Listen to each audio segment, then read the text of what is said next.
পরীক্ষায় যদি এই ধরনের ম্যাথের উপরে সমস্যা থাকে বা এই ধরনের প্রবলেম থাকে তখন আমরা কিভাবে সলভ করব।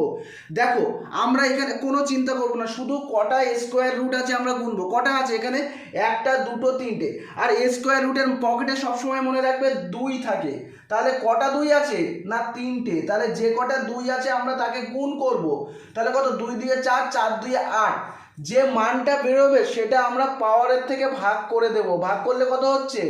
3 হচ্ছে। তাহলে আমাদের পকেট থেকে, আমাদের স্কোয়ার রুট থেকে 2 বেরিয়ে আসলো। 2 এর পাওয়ারে কত কত অবশিষ্ট আছে না? 3 অবশিষ্ট আছে। তাহলে 2 এর কিউব মানে কত?